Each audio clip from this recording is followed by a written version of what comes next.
Hello and welcome to Offstage. My name is Shamane Bia, and in this episode, we will be talking to session musician Raymond Green.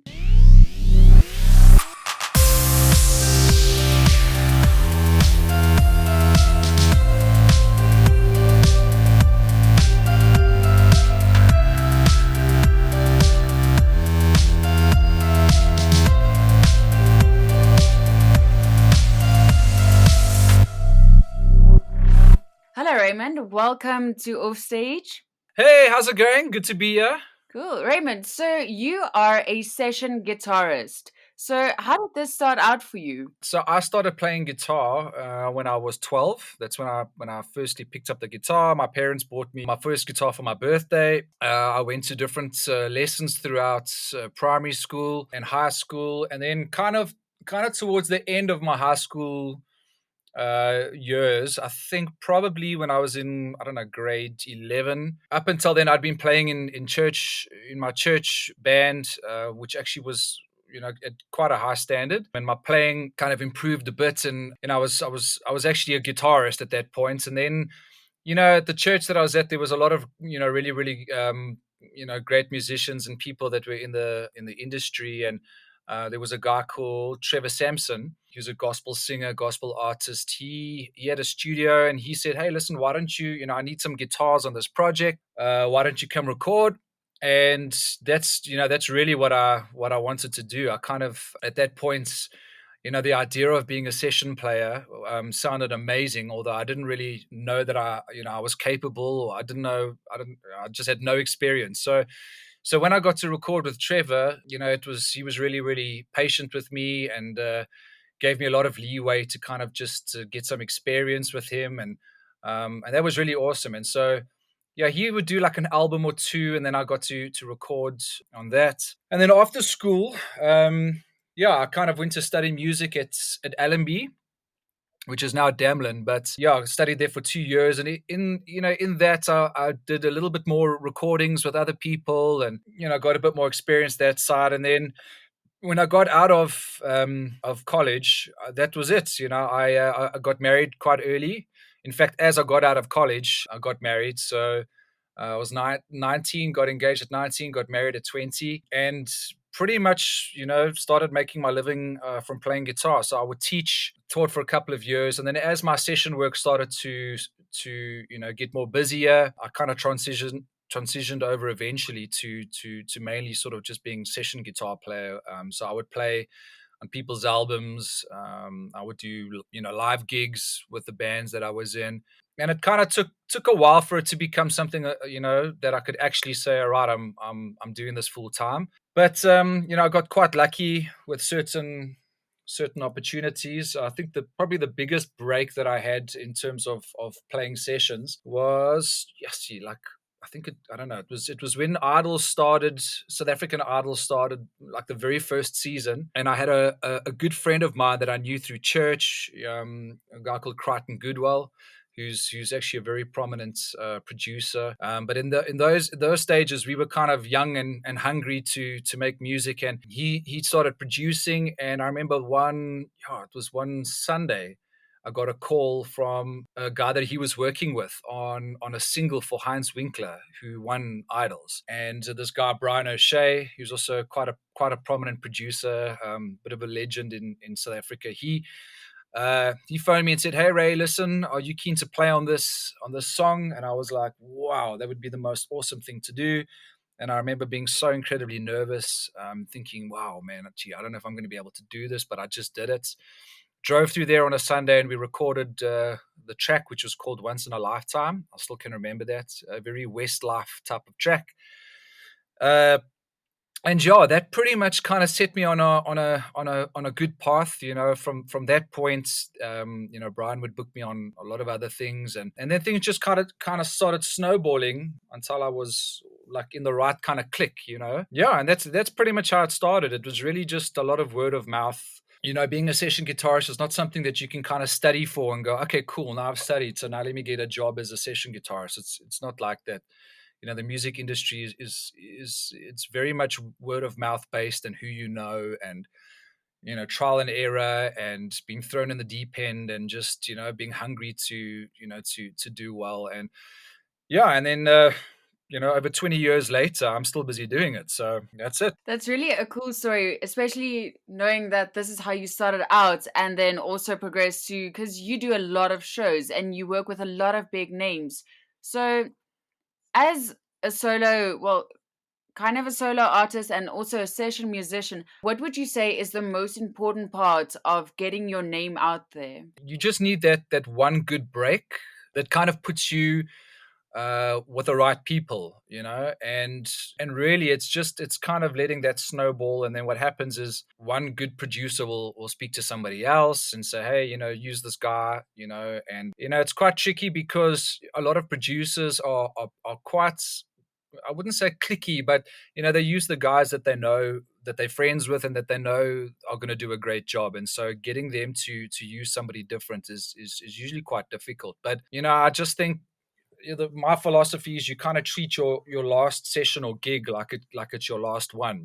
So you give it everything. And yeah, it's pretty much like a big step of faith, really. And I think for me, what helped me, like the studio thing started slowly, kind of progressing into something. But I had to do other things, still carry on teaching guitar. I got a gig.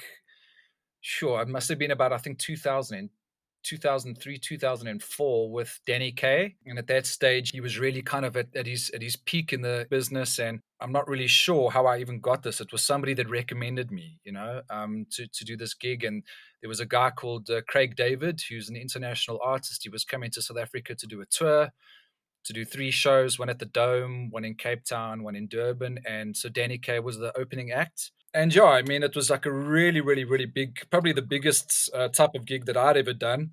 And I just remember that was a really, really good part of my life because, a lot of people got to see me play, and, I got associated with someone like Danny. And, and I suppose, people kind of go, okay, cool, who's this guy? And they see, all right, so this is a guy we haven't seen before. And then, there might be another artist that Danny's friends with that needs a guitarist. And, he recommends me, or the musical director in Danny's band would use me on stuff like that. And then eventually I just found myself, having more and more work and playing for different artists and things like that. So best thing to, today with social media and things like that, I think, if you're wanting to be a session musician, that's a good platform to put some clips of yourself playing, and because social media has got such a huge reach. But like when I was, in those stages, I think we just had Facebook, and that was it, and there was no Instagram or anything like that. And yeah, for me, it was just word of mouth and just taking every gig that came. I had some really good gigs, I had some really bad gigs. Probably the biggest thing that I can say is just hustle. That's really what you got to do. You got to hustle. You got to do it all. You got to meet. You got to meet people, meet other musicians. Play with them, get around, get your name out there. Just saturate yourself in the industry however you can, and just really hope for the best. It's a tricky industry because it's very cutthroat, very competitive. There's a lot of good musicians in South Africa. And it's yeah, it's just one of those things that people they got to like something about you. They got to like your playing. But one thing I've also realized is that it's not just the physical playing, being a great guitarist or drummer or whatever. You got to have people skills, and that's the one thing that I've learned so much, is that I think it's I would say 70 to 80% people skills. So you can't be arrogant, you can't be a miserable person. When people are booking you to play in studio, you've got to be friendly, you've got to be relaxed, you've got to not take yourself too seriously. And I think that played a big part in how I did, because I never had that approach that I was something special, and that I had something to offer the world. And maybe that's not the greatest thing. I think you need to have that kind of confidence. But I was always very, just like really humble and prepared to learn. And I think what, the people that I worked with liked me.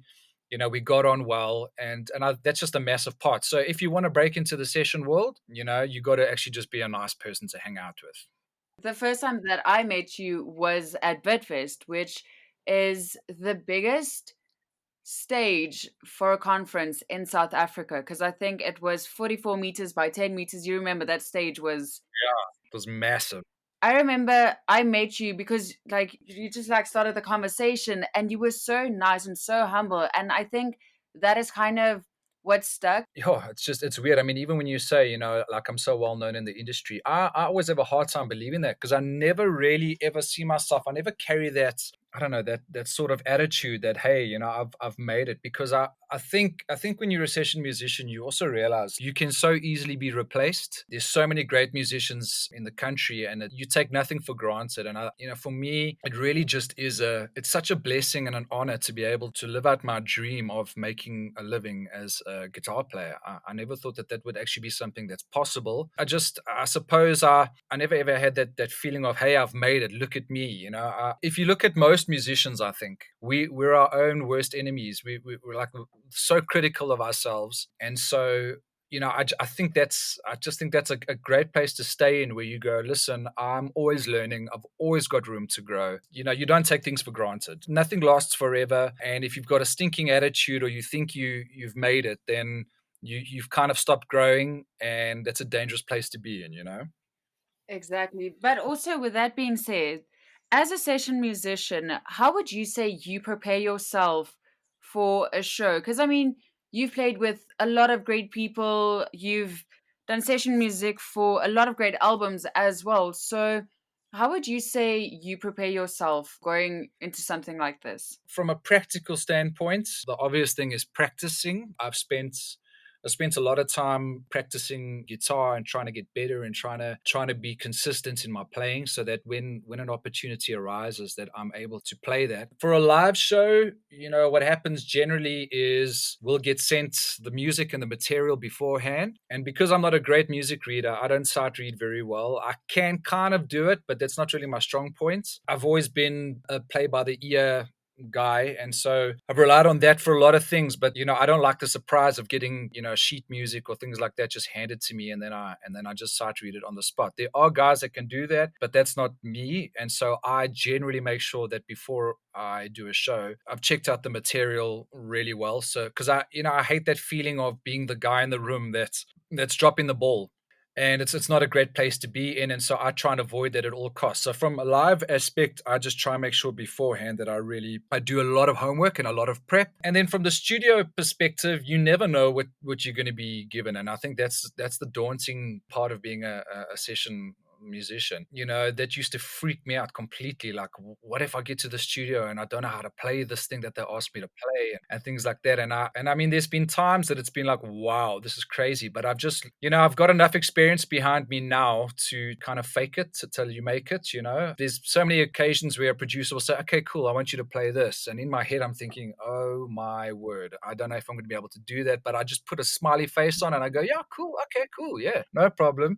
And then most of the times it really pans out. So being in studio, you need the experience because it's not like a live performance. You don't have a crowd. There's with live, you can make some mistakes, or there's a lot that can be covered up, but in the studio, it's like very clinical. You hear everything you're playing, everything is scrutinized. And so for me, I just had to get over that fear. They call it the red light fear. As soon as that record button's on, like it is now on this interview, you kind of got to go, okay, cool, just relax, pretend it's not, just play. And so from that, I've relaxed quite a bit, but there's no prep for that. So I've just always made sure, that the equipment that I take with me is working well, that I get a good sound. That's a massive thing for me. If I've got a good sound and the producer's happy with the tone and all that kind of stuff, that's 50% of the job done, I feel. I just think the thing is practice and just trying to prepare for every situation that could come, which is almost impossible, but you try.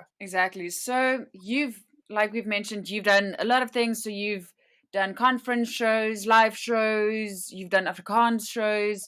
I know that they like still a show, but just going from like you're an English person to doing Afrikaans, and not that the language has anything to do with like how you play, but Like you've done a lot of things. What would you say is your personal favorite to do? I like a show that's, a well-oiled machine where there's been good rehearsals, where the band knows exactly what they're going to do. It's a great experience because there's no real surprises. Practice what you're going to play. You now need to do it, and then there's the whole rush of the audience and things like that. But I've done idols for so many years. I mean, and that's just that's quite a favorite gig of mine. I mean, I'd say the last 8 9 years I've been in the live band, and that's really been something that I've cherished because it's live TV show, which is very daunting because sometimes you got to walk to the front of the stage and start a song, and it's just you, and it's live TV, and then your mind just goes, oh my gosh, I just cannot mess up right now, because if I mess up right now,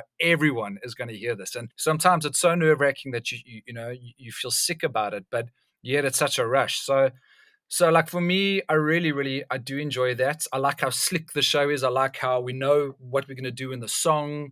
Everything's planned. You kind of feel like, wow, this is what I kind of dreamed of doing. So I love that. I've done Krona, and you speak of the Afrikaans thing. I mean, yeah, I'm as English as you can get. I mean, the whole Afrikaans thing is interesting. I mean, musically, it's so great, and there's such great musicians in the music industry that contribute to the Afrikaans thing. Yeah, listen, the one thing that I've seen with Afrikaans people and that whole industry is that there's such a great culture of support. There are people that will still support the Afrikaans artists and events so well, and so you can actually come away from some of these shows feeling like a complete rock star. To give you an example, I mean, like I've done Krona for a couple of years, and a massive stage. You're in the middle of this. You walk on the catwalk and you do guitar solos, and the place is completely packed out, and you just go, wow, I literally right now I'm a rock star, and it's quite awesome. So I really like that. That's been a highlight for me. Yeah, I mean, any live show for me, to be honest with you, I really enjoy. There's been some of the years that have been a bit of a drag, and probably because the sound has been terrible, or that it's been just like bad weather. I mean, the amount of times you have to play when it's freezing cold, or if it's raining, or things like that, and that's not cool. But for the most part, I really love it. If it's a well-oiled machine and it's a good show, then I have a good time. I love it. So obviously you've been around for a very long time, not like you're ancient or anything, but you have the tricks of the trade, you know what works best for you. So during this entire lockdown period, what would you say you've like brushed a skill up on? So like what have you learned from yourself as a musician during this time? I've gone back to the drawing board quite a bit. So, I had a lot of time to play again. Before lockdown, I was playing a lot, but not necessarily practicing. I was just learning material and playing the things that I had to do. But kind of gave me an opportunity to, brush up on some stuff that I felt like I was slacking on. And, I started writing a lot more. I really enjoy production and producing and writing music and recording it, and so I did a fair amount of that during lockdown as well, which has been great. So it kind of I got away from just being a guitar player to being more of a producer. And so yeah, I think from that side of things, learning my software, my recording software better, and miking up techniques and how to get a good sound. So yeah, I did a lot of that kind of stuff. And musically related, my cooking improved as well. My pancakes are phenomenal, even if I say so myself. So do you get the easy mix, which is like kind of already prepared, you just add water, or do you make your own mix as well? No, so I saw a thing on Facebook, yeah, ages ago, where I don't even know who, but somebody put up a thing saying homemade pancakes. And for me, the pancakes that I love the most are those ones that you go to, like those little fetes, or like those little Afrikaans dorpies. And it's like those pancakes that are so thin, and they are just like, and that's how I loved it. And I remember when I was a kid, my mom, we're talking about pancakes here, but I'm just going to go with it. When my mom used to make pancakes at home, she would make these thick pancakes, and I was always like, nah, they got to be thinner. And so anyway, so I went on this whole thing where I make them from scratch. So I've got the recipe down. I mix everything. I put the stove on. I know exactly how hot to make it, and it's like a kind of a therapy for me. Like I do it every Saturday morning for my kids, and it's just so cool. And even they are like, "Wow, Dad, this is amazing." And so yeah, I must say that's I'm very very proud of that. Would you ever put out your own album? So many people have asked me and mentioned, said to me, Ray, you should do it. I think I might at some stage, but to be honest with you, and this is something that I'm still kind of in a process of because I've never really seen myself as Ray Green, the artist. I've always just been happy being Ray Green, the sideman, But I have gotten to a stage as well where I've gotten a little bit bored of just not bored, but just I give all of myself when I play on other people's songs, and so a lot of musical creativity and things like that comes from me, and then it kind of lands with somebody else's song, and a lot of it's my ideas and things like that. So sometimes I just feel like I'd actually love to be able to take that and just do my own stuff. I think I just think into it too much because I don't think I'd really want to really gig that kind of stuff. I don't know if there's much of a market for that. The music industry is at a very very weird place. Even popular artists aren't selling what they used to, and so it's kind of having to reinvent the wheel a little bit. And so I think when the time is right, I will, even if it's not to make money from it or to become like Ray Green the artist, even if it's just to get something down that represents who I am, because I've been a chameleon, over so many years, of being able to try and play this style or that or this approach for other artists, that I actually want to be able to show people, well, this is who I am and this is the kind of thing that I like. So I think I might at some point, but right now it's not the right time for me. So I don't know when it will be, but when the time comes, I'll jump at the chance probably. Yeah, that makes so much sense. It's like, okay, it is there, it's just not now. Exactly. So you've mentioned that you've had to adapt to a lot of different techniques. So, what would you say is your favorite technique that you have learned? I think, I mean, it's a tough one. I love rock. I like pop music. I like country. I love a lot of styles of music. So I think any technique that is authentic to what that style of music is. I love playing an acoustic guitar as well, and I like doing arpeggios and finger picking and playing nice voicings and chords and things like that, and doing sort of unplugged type of thing, type of music. I enjoy that. So, I like to play lead guitar as well. But the older that I'm getting, the more I'm really just enjoying playing good rhythm guitar. So, if there's a track that I have to do a nice strum or a nice rhythm guitar part, and I do it well, and I feel like it's in the pocket and it adds to the song, that's what gives me the biggest kick, not just playing like crazy guitar stuff that doesn't really make any sense, or that's in the wrong context. So I suppose my favorite technique is just playing something that really suits that song. So if you hear that song on the radio, it just sounds like that part was written for the song. It doesn't sound like, wow, there's a nice song and there's a guitarist trying to be a guitar hero, but it doesn't really make sense. That's not really what I'm about. So So, over the years, you've worked with a lot of interesting people and a lot of musical legends. Out of all the people that you have worked with, who would you say is the person that you've learned the most from as a musician and as a person? for the most part, I learn more from people at the bottom. So, like the session musicians, like in the bands that we play for. I mean, yes, there's been a lot of amazing artists. One thing I've learned is, when you're young and you're kind of just starting out and you get to play for someone that's like a celebrity, you think, wow, it's a celebrity. And you kind of have this idea that they're like superhuman. And you very, very quickly realize that they are just human and they're just like any one of us, just with a normal life and things like that. So yeah, for me, I just feel like I've learned the most playing with other musicians in the bands that have played for some of these artists. So, and there's such a camaraderie that happens between the band. So, and such a mutual respect for each other. So, I mean, I've learned from drummers, I've learned from keyboard players, I've learned from bass guitarists, I've learned from other guitar players. I think the times when I've been like the worst musician in the band, those are the times that I've learned the most, just because I've gotten to play with some musicians that I consider legends more than the artists. And so, when I've had the opportunity to play with some of my favorite musicians, I just always have to pinch myself and say, "Flap, this is amazing," and wow, this guy is absolutely amazing. And I learn from the musical skills, also learn from like the way that they carry themselves, and you see a lot, especially on the road. You see how people can get. It's really nice when when you see some of these guys you've looked up for so many years, and then you go on the road with them, and you realize just what responsible, well respected, good people they are. Because I think there's an assumption that musicians are big drug addicts and drinkers, and although there's lots of that happens, it's amazing how many of these people that are on the biggest stages doing the best are just real pro and just not getting drunk before they get on stage and things like that. So anyway, those are the people that I feel like I learned from the most. A random question. So I read this morning and I felt like it's a weird question, but it kind of like lightens the mood from an interview. So the question is, if you could have an extra body part, when would you choose and why? Probably would have like another arm.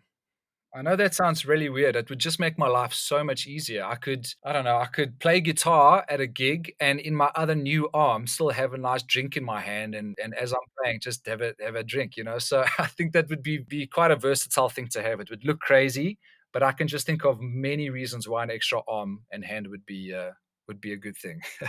Exactly. Where do you think it would be? Because now obviously it's like an extra arm. Would it be like underneath your other arm? Where where do you think it would be? I think it would be great if it came like from the middle, from my chest. Because you know how many times, especially with someone like me, that like I wear glasses. So many times I'll be playing a gig and then I have to kind of adjust my glasses, or like sometimes they're falling off and then I look like an old man with like these hanging glasses. And so like anybody with glasses will understand what I'm talking about, but you kind of like push them back on your face, which means you got to take a break from playing. You got to find a moment when you can do that. So it would be great if I just had an arm that could like do that, adjust my glasses, or if it's like a windy stage, so like that hand to put through my hair to make sure my hair still looks okay. Oh, moment. Okay, so the second random question that I have for you is if you can put anything on a billboard, what would it be? It would probably be, this might sound really, really cheesy, but it would probably be like a really, really inspiring scripture from the Bible or something like that, where, just something that's huge and in your face and just telling you that, you're not alone, or, put your trust in God, not yourself, or something like that, something inspirational. So if somebody's driving and they're feeling really bad and they read something like that, then they'll go, wow, okay, all right, someone's speaking to me. So I don't know. That's probably what I would do. That's pretty amazing because obviously everybody needs to be reminded that like everything's gonna be okay. Exactly. Especially now. I mean, I think this lockdown has been very tough on a lot of people. And, I mean, you'll know just how challenging it's been in our line of work. And a lot of musicians have really been struggling. And I've heard of really sad stories where, people have just taken their lives and, just not had the hope to be able to just get through this. And so I think now more than ever, people need to just have some kind of encouragement. So, with that also being said, where do you see yourself after lockdown? So, obviously, because everybody now kind of needs to start from the beginning. Like, yes, you have your past with you, but we now need to do stuff differently. So, where do you see yourself post lockdown? I definitely want to take the gigs that come our way and just not take them for granted, and really just, if I've given 100%, I want to be giving 130%. I think like I've got a new sort of renewed passion because of the long wait, to play live again. So I'd like to be able to just, it's nice to have that renewed sort of freshness and excitement again to do that kind of stuff, because it's very easy for it just to become the norm and a job and things like that. So that's, but I think more long term, I want to be able to do a lot more online work. That's what I've been doing through most of this lockdown, is doing a lot of my guitar sessions online. Where guys send me a track and sometimes the producer will, kind of be there on Skype or whatever, WhatsApp video or something like that while I'm busy playing to kind of guide me along. And then I've also started doing some online teaching, which I'd like that to progress more. I just think the idea of being home and also just having most of my business, online is just great because if I ever wanted to move to the coast, which is a dream of mine, and live at the beach, then that would be a possibility. Whereas now, so much of my work is Joburg dependent, and so I think things are going to move that way anyway. In general, I think this whole thing has forced a lot of businesses to think, okay, cool, the way we were doing things is not ideal, and so trying to go online is the better route. So that for me is something that I'd like to do. I'd like to do more songwriting, more production work, but I'd still like to stay in the music industry as long as I possibly can, because it really is my first love, and it really is the only thing that I know how to do, because it's all I've ever done. I mean, I've never had another job. I've never ever had another job. I literally got out of music school and was in music, and so it's something that's very dear to me. But if any other opportunities arise business wise, then I'm also a lot more open minded. You mentioned earlier that you have kids. Is there any hope that one of your children is going to follow in your footsteps or at least just become a musician? That's such a good question. Okay, I've got four kids, and this will probably shock most people, but I've got four kids, and my eldest is turning 17 in October, and my youngest is 11 in December. He's turning 12. And then like there's the two in between, so very close, a lot of kids, and they're actually all very kind of creative. My second child, Jason, has just taken. I mean, he's been playing guitar for a while now. I kind of taught him, and he kind of got into it. And but the last, I would say, 2 years, he's been absolutely just taking his own initiative and learning stuff on YouTube. And I mean, he is playing so well. I mean, there's times that I hear him playing in his room and I have to go there and say, yes, man, what the heck? Well done. So he really, really, he's so good at it. And but the thing is, he's also very clever. I mean, he's been getting an average of, like, I think his average school average was 96 or something, and he's in grade 10. But yeah, so he's doing really, really well. He's a very bright kid.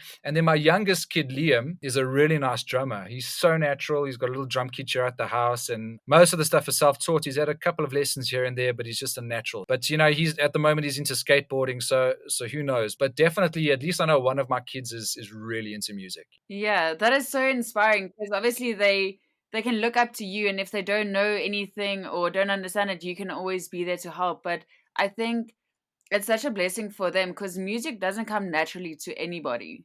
I think for them it's also like thank goodness because they can Yes. always go to that. It might not be a career for them, but music will always be there. Any pro musician or musician doing this as a full-time job will probably not recommend it to their kids, because it is a very difficult industry. And especially from the session thing, you've got to be really, really at the top of your game to actually do well as a session player. And but these days, I've heard so many stories where you look at guys like even Brian May from Queen and all these guys that were like almost doctors or almost all this kind of stuff, and then they just made the choice to go into music. These days you can really be doing something else and have music on the side, and if it does well, go with that. So I probably wouldn't push them to get into music on a full-time thing. But I'm here, and my kid, my son asks me all the time, can I show him this, can I show him that, and I love to do it. So the one thing that I would say is that, like, yes, not music doesn't come as a natural thing to everybody, but one thing that I have realized is that